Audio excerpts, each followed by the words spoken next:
Hello, welcome to the F1 Time Portal, a Formula One history podcast by a couple of friends that love Formula One. I'm your host, Rosa.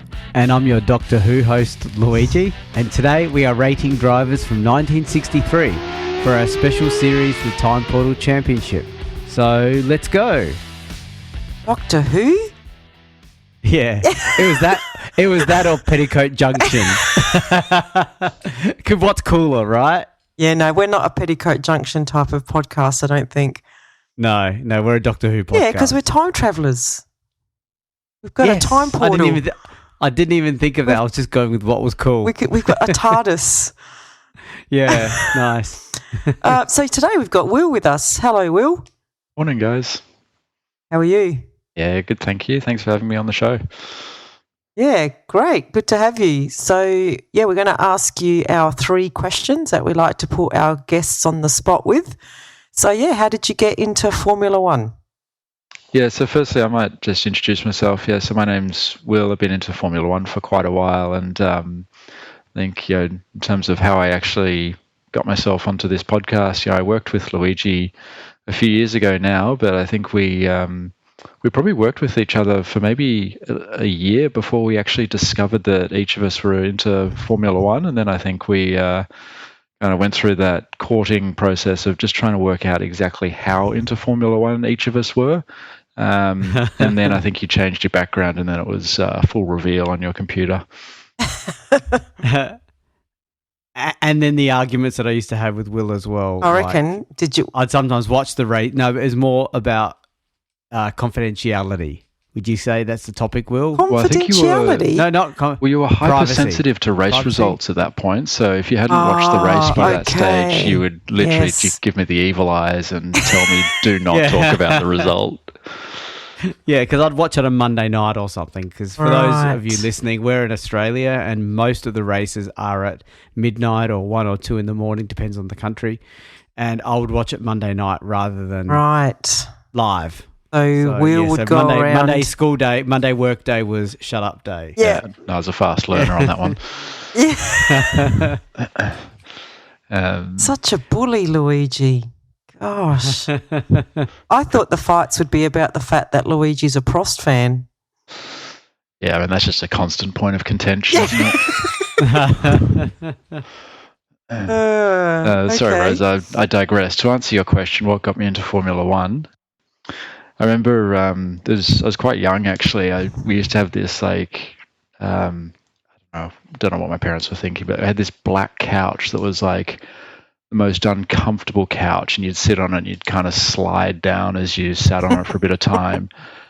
And I remember this red car ripping around the track and winning all the races in the early 90s and mid 90s, and it was Schumacher's kind of era of ascension into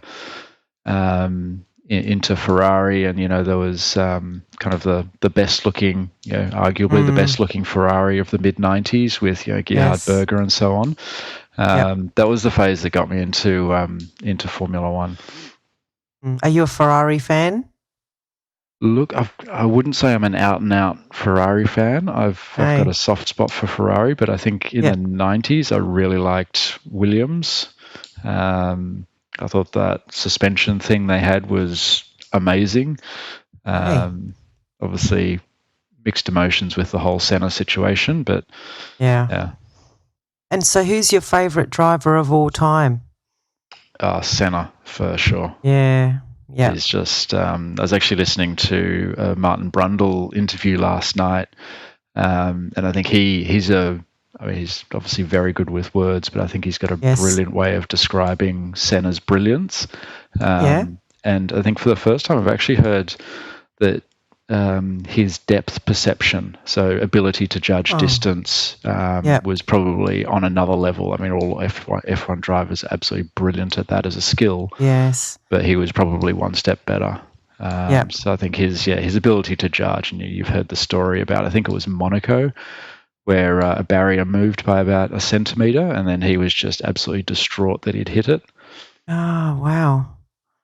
No, I haven't heard that story. I heard the story. I don't think it was Monaco. I think it was another track, but I do recall he claimed the wall had moved. That's why he hit the wall. Right. And someone said, I didn't believe you. And then they went and checked. And Yep.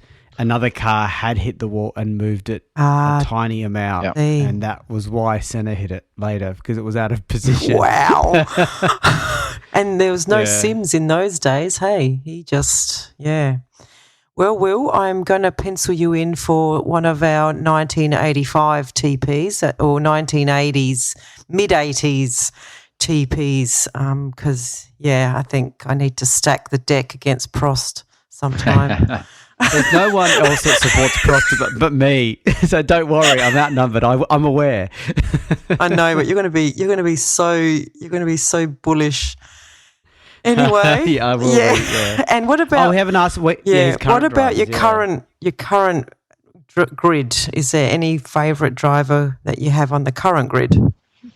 Yeah, so I'm a big Hamilton fan. Hey. Yeah, I think he's just incredibly skillful, and just his consistency across the years that he's been driving is just remarkable. And I think if you go back and look at some of his go-karting footage, the stuff he does in go-karts is just otherworldly. He's just a cut above. And I think that really translates into his F1 results. But I think I think I get full liberty with answering this question. So Hamilton for the favourite, but I think we're a little light on rookies, and I think Piastri is probably you can still just put him into that rookie bucket. I think he's doing fantastically well, but oh my God, he's good. Probably hasn't got the results to kind of get the limelight yet, although I don't think he's the type of extrovert to want the limelight, but I think that's certainly in his future. He's definitely. He's a very promising driver. Okay, interesting. That's really good. Thanks for that. Over to you, Luigi. Yeah, so basically we're going from those of you listening to this may be aware that we're recording this in sort of mid-2024, and we're dealing with a season that is not too far off the dominance that Max Verstappen achieved in 2023, because this is a season. There's no spoilers in this because people listening to this should have already heard the race review episodes anyway, if they're good quality listeners. Oi, don't start dissing our listeners. How can someone just listen to the TPs and not listen to the race reviews? How could they do that? But, this is a season that we know Jim Clark wins 7 out of the 10 races. So it's going to be very interesting to see where we rank things. And those of you that know, we don't look at each other's ranks, and we reveal them here live together. Yes. I look at them because I need to tally them all up. But other than that, we don't. And I don't look at Luigi's or anyone's before doing mine. We sort of do them blind as well. So yeah. Okay, so should we get right into it? Yes. So I'll do the quick race review, those of you that know, and then I'll throw to Will for your top 3 in reverse order of 3, 2, 1. Then I'll go next and Rosa last. How does that sound? Perfect. Okay, so we start with the first race of the season, the Monaco Grand Prix. So the short summary, Clark took pole for the event ahead of Hill and John Surtees. The 2 BRM drivers of Hill and Richie Ginther led the opening laps in first and second respectively, so a pretty good start for those guys. Clark overtook Ginther for the second place on lap 5, and then he overtook Hill for the lead on lap 18. Surtees was also able to overtake Ginther and Hill into second by lap 56 before Hill re-overtook him. Surtees would then fall back during the race. Clark unfortunately retired on lap 78, so while he was winning this race, he could have won 8 out of 10. 78 with a gearbox failure. I shouldn't be influencing people, but it doesn't matter, to be honest, because your results are locked in anyway, so I can still act like I'm influencing even though it makes no difference. So Clark retired on lap 78 with gearbox failure, allowing Hill to win the race, with Ginther and Bruce McLaren completing the podium, and Surtees, suffering from his mechanical issues, finished 4th. So over to you, Will. What's your top 3 and why starting with 3rd? All right, so I gave 4 points to Ferrari. Now, I don't think it was really commonplace for the era to change parts race to race, but they had actually this beautifully designed nose cone, and Ferrari decided to change the nose for Monaco, probably something to do with cooling or something like that. But I thought that deserved some points, and maybe not specifically. I mean, if you want to give the points specifically to a driver, you can give them to Surtees. But I thought that was pretty innovative for the era, given it was such an analog time. Good pick up. I am really surprised. You didn't get that from our research? I don't think we mentioned that in the race review, Rosa. No, do you remember that? We've got another serial researcher that's going to show us up, Luigi. He didn't use our research at all. Yeah. He did proper research. He went deep. Yeah. Well, you guys gave me the starting point, and I thought there's got to be some more interesting stuff. And I mean, oh God, now he's calling us boring. Yeah. I gave 6 points to Graham Hill. I think he deserves some points for beating Clark in the first race of the season, despite Clark failing and all that sort of stuff. But I did give Clark my top gong of 8 points, purely for the fact that he scored pole position by a whole second. I don't know if you guys have looked at images of his Lotus for the season, but the thing is that there's hardly anything to the car. The gearbox is hanging out behind the back axle. The exhaust pipes another sort of almost a meter behind the rear wheels. So for that thing to actually hang together, like, no surprises he failed during the race, but obviously it was quick over one lap. So he gets my top going of 8 points. Yeah, good point. And he got pole by 0.7, but still it's a pretty big margin for this track, isn't it? Yep. Yeah. And I did find your pick for number 2 interesting, because the wording, the hill is all fine. That I'm pretty cool with that. But then you said he beat Clark in Monaco. Well, he didn't beat Clark. He happened to win in Monaco. He didn't beat Clark. Clark beat him. That's a good pickup. I think it's only a minor pickup. Yeah, I think you're so strong with that nose on Ferrari. I had to say something. Yeah. No, I think Hill's going to take it though, right? Like, a win's a win. Maybe not according to us. Yeah. We'll find out. Yeah. In fact, looking at the picks, I can see. Yeah. Yeah, so my third place, I actually had 2 third places. I've started to learn from others that you can split it out a bit, and as long as the points are the same. Yep. I don't even know if we have that as a rule. But I had equal third. I had Ginther getting second place, so he got equal third 2 points instead of the 4. And I also put BRM in equal third, just for getting a 1-2 in the season opener in what was a Lotus domination season. Now, they didn't know that it was a Lotus domination season at that point in time. So good on them for making themselves think that they could win this thing, I had Hill in second place, mainly for a solid win, and had an even, he managed to get the lead at the start. So he was even up there, even though he was definitely beaten in the race by Clark, but he was up there at the beginning of the race. He deserved a second place. And Clark, I gave the winner. He passed Hill at the start after Hill got the lead and dominated the race. So if it wasn't for that gearbox, it was a pretty easy win for Clark. I mean, it's a 100-lap race. He was leading up to lap 78 or something. Yeah. So, yeah. Yeah. And I had just one little negative comment to make. During this race, those of you that have heard the race review podcast, during this race, Brabham, this was his own team at this stage. Yes. He actually had an engine issue and he flew back to resolve it. And I'm like, really, Jack Brabham? You could just send your lackeys. Aren't you the boss, And a driver. Just write down, and driver. Why don't you write down what you want on a piece of paper and send 2 lackeys, 2 pieces of paper, in case one of them doesn't make it. You don't have to personally go. You don't see Toto Wolff or Christian Horner doing that sort of stuff. Or Max Verstappen. Yeah. Okay. Have we had any owner drivers in more recent? Oh no, we sort of haven't. Like, the last one was probably the world's changed. Yeah. How can it be? No. How can a young person be a billionaire? Yeah. Well, Luigi, actually took. Now I can. Well, I did find this out when I uncovered your tips after I'd done mine, but I've actually given Brabham 4 points for your negative comment. For being dedicated. Yeah. Went to get his engine fixed back in England. then actually put the new engine in Gurney's car, and he started from the back of the grid in the unfixed normal car. And then he had to retire on lap 78 in the do you remember he had to borrow a Lotus? Oh, that's right. Yes. Because in those days, Will, all the British teams basically whatever it took to beat Ferrari. Yes. And that even lent each other their own car. So, so I gave Brabham 4 points. I ended up giving Colin Chapman 6 points because he lent Brabham a Lotus 25. Like, that is super amazing.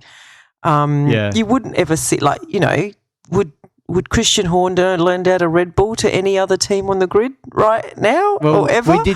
We did talk about this at some point, and the joke was you borrow a car in the class of where you are at. So exactly. Albon can't purposely put his car on the wall in the Williams and then ask to borrow a Red Bull. Yeah. He has to borrow a Kick or he has to a Haas. or a Haas. Yeah. That's right. Yeah. So, and I gave Clark my top spot because, he was leading in that, like, we talk about that Lotus just being held together by sticky tape.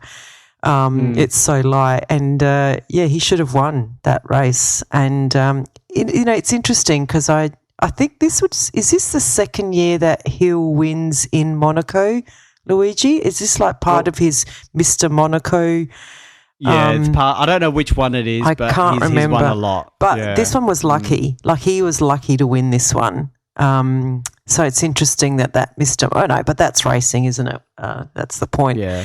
But anyway, he didn't get points. I didn't give him any points. Yeah, I know. The winner got nothing for you. Yeah, no. But you picked 2 other points, but I mean, let's see the overall rankings. I'm sure Hill's on the podium so far, but it's early days. Yeah, so after race 1, we have Clark on 24, Hill on 12, and Chapman on 6. Okay. And Ferrari on 4. Oh, Ferrari somehow got up there. That's right, because of Will. Yeah. Thanks, Will. Not a problem. We're up to race 2, the Belgium Grand Prix. So Jim Clark won the race in extremely wet and rainy conditions. After starting 8th on the grid, Clark passed all of the cars in front of him, including early leader Hill. So Hill still didn't get the memo that this was a Lotus season. At the end of the race, Clark had not only lapped the entire field except for McLaren, but and by McLaren, for those of you who know, we're talking about Bruce McLaren, not the team. Yeah. But the margin to the second-placed Cooper driver was almost 5 minutes. Clark's performance was made even more impressive by the fact that the gearbox issues that he had meant that he had to hold his gear lever in place, thus driving one-handed, whenever 5th gear was selected at this high-speed circuit. Wow. So this is obviously Spa. Given the rainy conditions, Clark eventually chose not to engage 5th gear at all, leaving him only with 4 gears. And he still won by 5 minutes. Yeah. The McLaren was second in the Cooper and Gurney was third in the Brabham. So a bit of a whitewash race, that one, and I'd be surprised if Clark was not given the win, but let's see. Over to you, Will. Yeah, so I gave, what horrendous conditions, and I gave Bruce McLaren my 3rd position for 4 points, just purely for the fact of he was the only driver left on the lead lap. But I think interestingly, like they're really long laps. So is it like 8-minute laps? Am I right on that one? Yes. Yeah. And No, this one's 3 minutes 50. Oh, 4 minute laps. Yeah. There's only 31 laps in the race. So to think that, for one driver to be left on the lead lap over 31 laps, and Bruce McLaren was it's pretty impressive. And obviously, you can probably guess who my first position is going to be. But before we get there,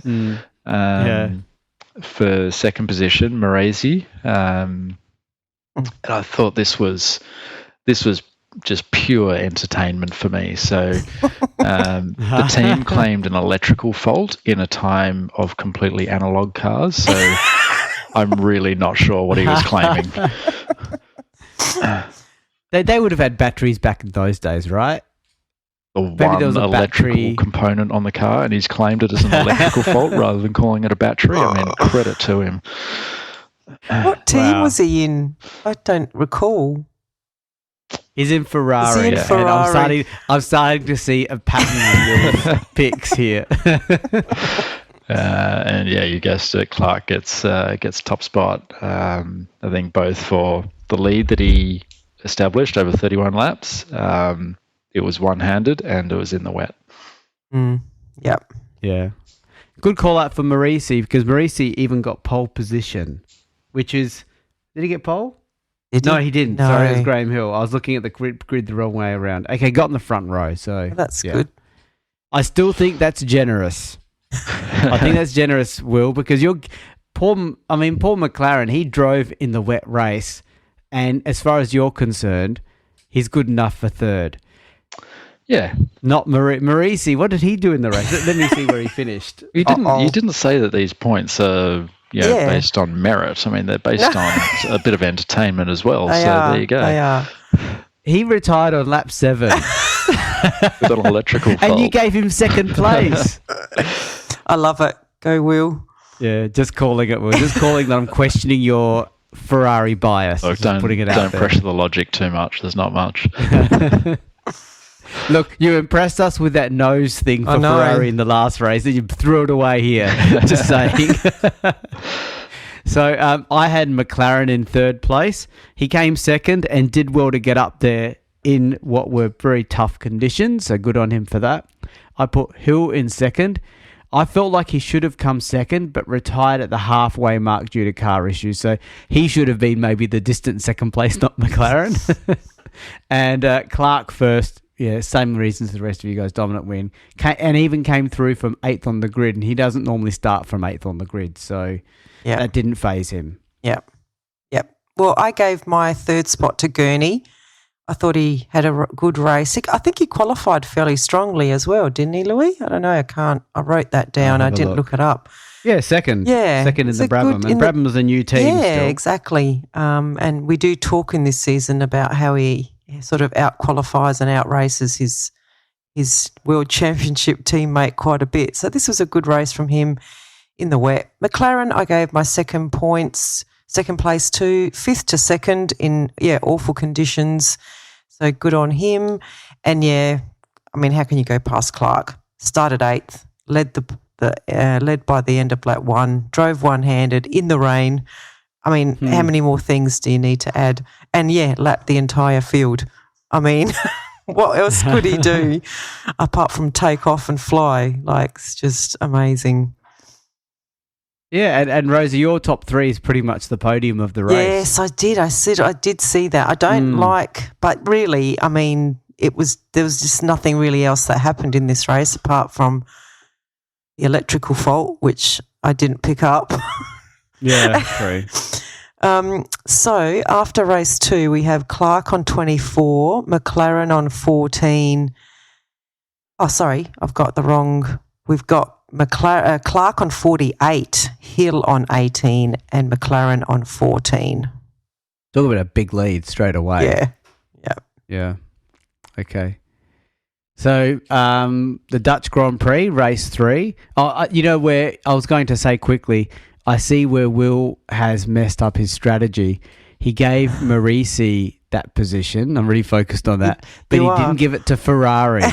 If he'd given it to Ferrari, Ferrari would have put up to 4th. So right. if he split it, Will, that's a strategic error. Just letting you know. That's right. It's we don't talk about Ferrari for a little bit now. Yeah. Okay. So you got in what you could.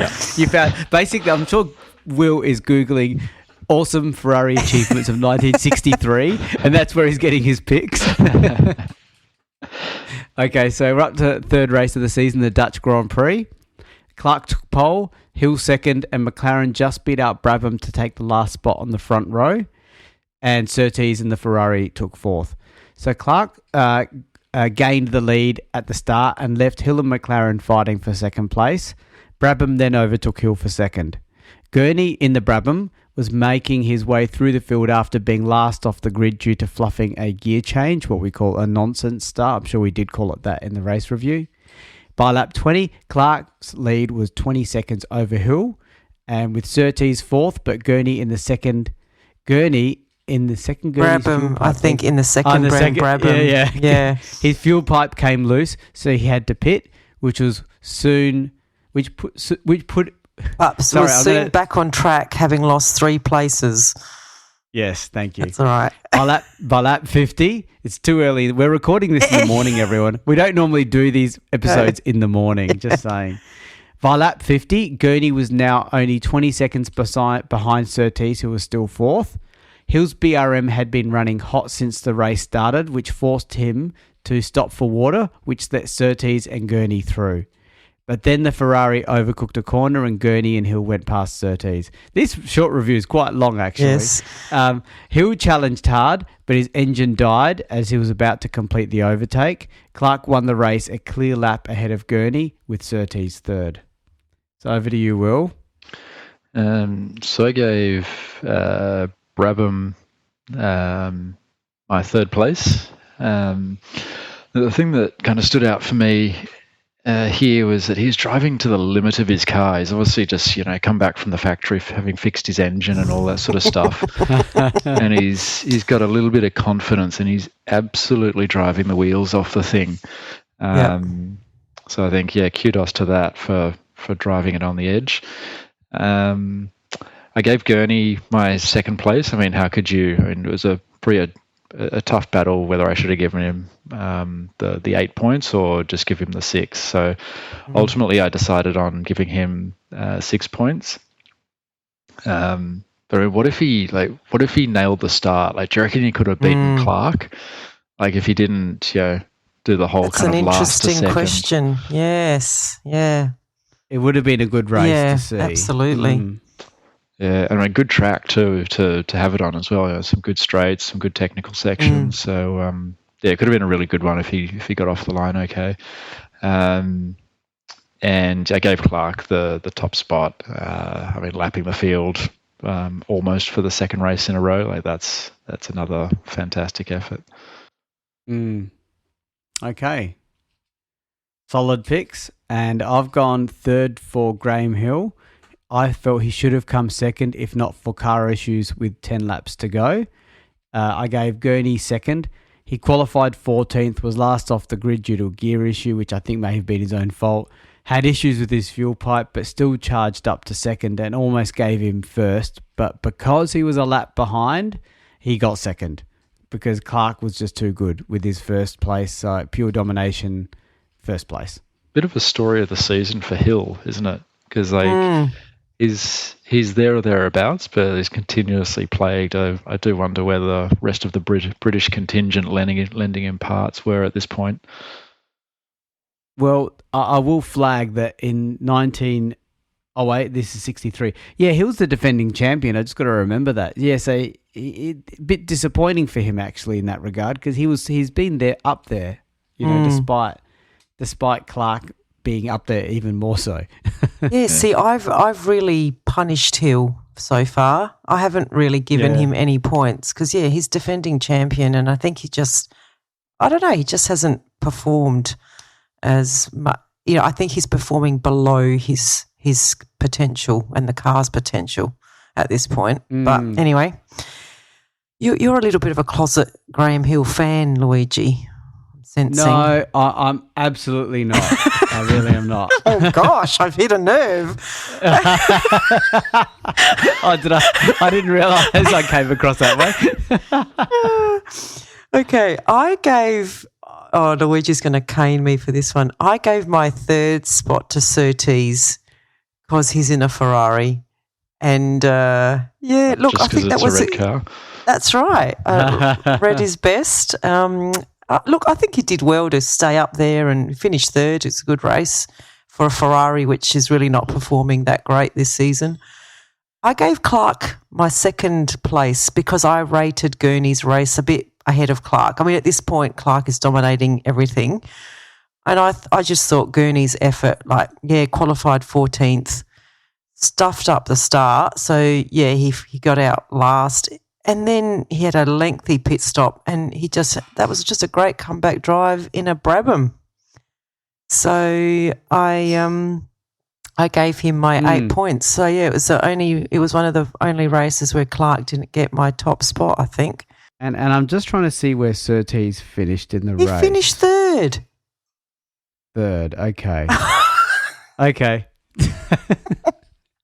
I knew it. I knew you were going to go there. Yeah. I had to double check because obviously he stood out to me. Yes, it did. Okay. Okay, yes. So after race 3, we have Clark on 70 points, Gurney on 24, and Hill on 22. Okay, so we're up to race 4, the French Grand Prix. So Clark set the fastest lap to take pole ahead of Hill and Gurney.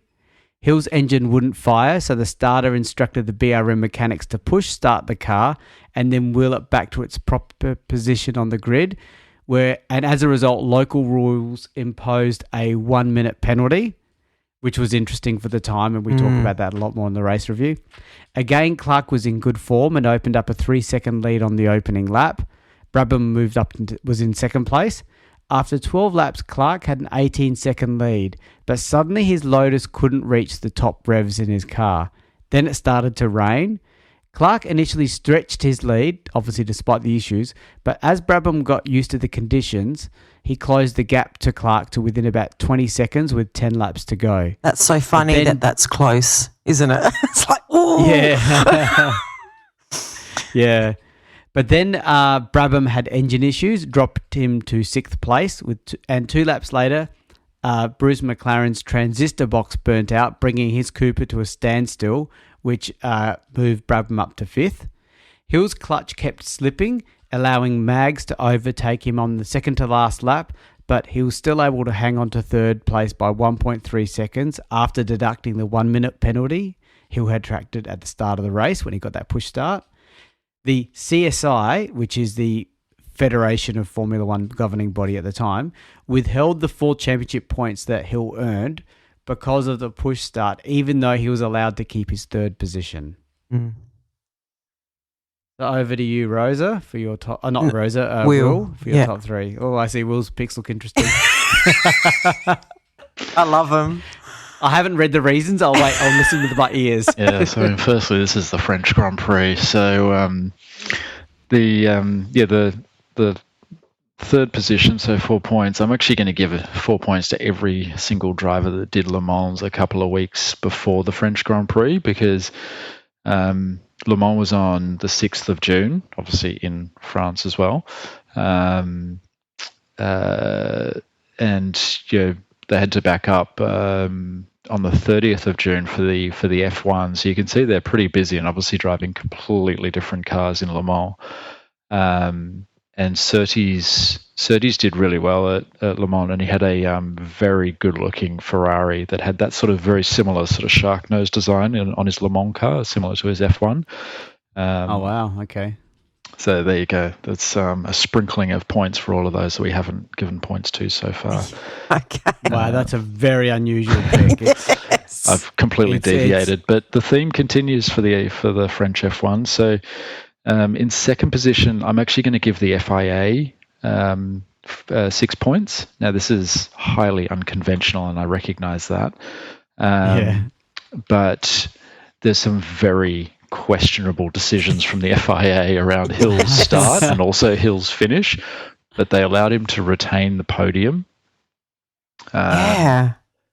So I'm clearly in an utter state of confusion. I know. It's like we often say this about the FIA of the time and even today. It's like they're making it up as they go along. It's in their genes. Yeah. It really is. It's in their DNA. It's amazing. Well, wait for it, because I mean, the era of the gentleman racer, like, it couldn't have gone more wrong at the French F1, because basically they do like all their stuff, practice and qualifying and stuff on the Thursday and Friday. Yep. But then they'd hold Saturday for basically this, I mean, obviously use all the French words, this festival of gastronomy, so they can sample the local delicacies and so on. But because they're under a bit of time pressure and all this sort of stuff, they wanted to sort of reshuffle the whole thing, and there was absolute uproar at the risk of potentially not having that celebration of all the food on the Saturday. So for that, I give them 8 points. Wow! So you're actually like rewarding them for being like totally random and unconventional and and for being like, we're not going to stick to tradition.